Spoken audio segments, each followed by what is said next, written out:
Assalamualaikum warahmatullahi wabarakatuh. Alhamdulillahi rabbil alamin. Wassalatu wassalamu ala asrofil anbiya'i wal mursalin wa ala alihi wa sahbihi ajmain. Amma ba'du. Pertama-tama, marilah kita panjatkan puja dan puji syukur kehadirat Allah Subhanahu wa Ta'ala yang telah melimpahkan nikmat kepada kita. Yang kedua, sholawat serta salam kita haturkan kepada junjungan kita Nabi Agung kita Nabi Muhammad Shallallahu Alaihi Wasallam yang kita tunggu syafaat di yaumul akhir nanti. Amin. Perkenalkan, saya Rizky Siti Khadijah, perwakilan dari kelas 12 RPL 3 akan membawakan kultum dengan bertemakan keutamaan menahan amarah. Al-Quran secara tegas dan terang-terangan menyerukan umat Islam untuk menahan amarah. Al-Quran juga menyerukan umat Islam untuk memaafkan kesalahan orang lain. Hal ini semata-mata untuk kebaikan umat Islam itu sendiri. Allah Subhanahu wa Ta'ala berfirman, A'udzu billahi minasyaitonir rajim. Bismillahirrahmanirrahim. Wasari'u ila maghfiratin min rabbikum wa jannatin 'arduhas samawati wal ardu u'iddat lil muttaqin. Artinya, dan bersegeralah kamu mencari ampunan dari Tuhanmu dan mendapatkan surga yang luasnya seluas langit dan bumi yang disediakan bagi orang-orang yang bertakwa.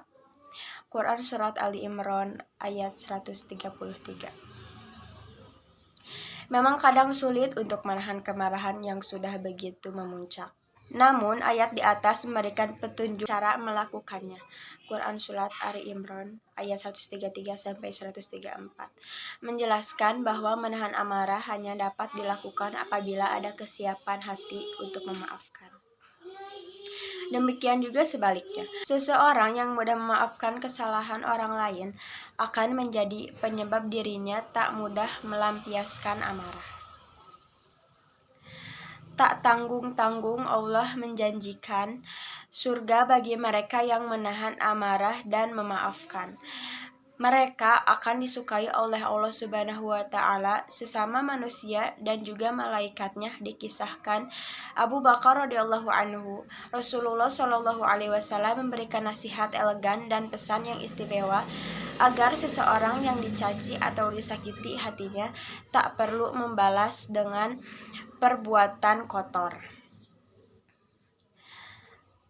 Bersikap diam, tenang, dan tidak membalas keburukan jauh lebih suci dibandingkan mengumbar kemarahan. Suatu ketika, Abu Bakar duduk bersama Rasulullah Shallallahu Alaihi Wasallam dan mendapat cacian dari seseorang dalam waktu yang lama. Setelah sekian lama dicaci dan tidak kunjung berhenti, Abu Bakar pun membalas caciannya.